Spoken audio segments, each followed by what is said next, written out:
우리가 지난 시간에 사회복지 실천 이론 중에서 진단주의와 기능주의에 대해서 배웠습니다.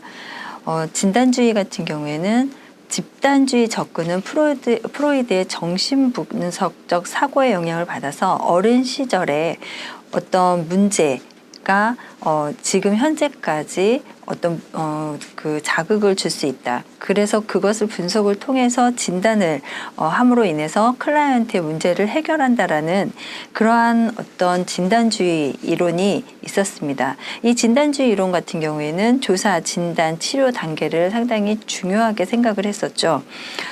그런 반면에 기능주의 이론 같은 경우에는 그 클라이언트한테 어떤 질병이 있거나 일탈한 자로 클라이언트를 간주하기보다는 어떤 특별한 서비스가 필요한 그러한 사람들이 바로 클라이언트라고 보았고, 이 기능주의자들은 과거 중심적인 분석 그리고 이러한 해석이 클라이언트의 현재 어떤 문제에 해결하는 데 도움이 되지 않는다라고 가정을 해서 here and now를 강조를 했었죠.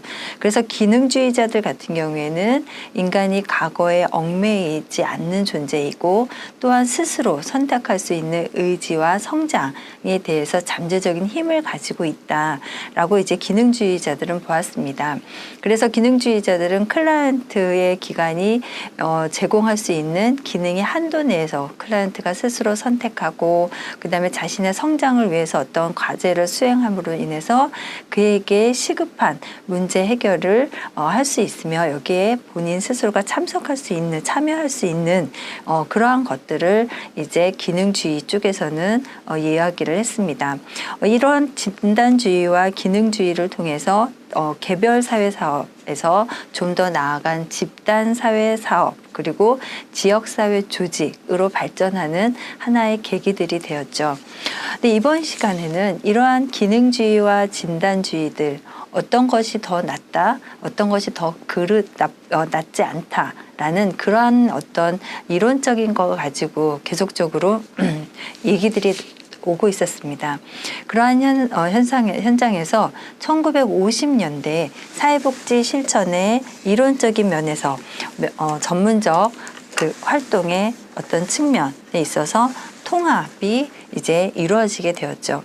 그러니까 펄먼의 1957년에 만든 개별 사회 사업의 문제 해결 과정의 내용을 보면은 기본적으로는 진단주의적 입장을 취하고 있어요. 그래서 개별, 그 개인에 대한 어떤 문제는 개인의 과거에 잠재적으로 있는 어떤 그러한 문제가 원인이 돼서 이것이 현재의 문제로 발생이 됐다라는 이런 어떤 진단주의적인 입장을 취하면서도 기능주의적인 견해를 배제하지 않았다는 겁니다. 기능주의적인 기능주의의 어떤 견해는 이러한 개인의 문제가 과연 개인 스스로가 아무런 그 판단이나 어떤 선택이 없이 외부의 사회복지사나 외부의 기관에 의해서 좌지우지 되느냐, 그렇지 않다라고 봤다는 거죠. 그래서 펄먼은 이 개별 사회 사업 문제 해결 과정에서 기본적으로는 진단주의적 입장을 취하면서 기능주의적인 견해까지 같이 수용을 함으로 인해서 절충주의적인 방식을 제기를 하고 있었습니다. 그래서 진단과 기능의 논쟁의 종지부를 찍었다고 볼 수가 있는 거죠. 진단이라는 거는 우리가 사례 관리를 할 때 처음에 인테이크를 하죠. 인테이크 단계에서 정보 수집이 아주 중요합니다. 이 수집된 정보를 통해서 그 클라이언트에 대한 사정, 진단을 하는 거죠. 이 어세스먼트를 우리가 진단이라고 할 수 있습니다. 어떤 게 문제인지를 알아야겠죠. 그 문제를 어떻게 해결할지에 대한 계획과 그 다음에 어떤 것들을 넣어줘야 서비스를 제공하는 게 옳을지에 대한 것들을 이 사정을 통해서 계획하고 진단하고 개입하는, 그 다음에 개입하는 그런 형태로 사례 관리는 이루어지고 있습니다.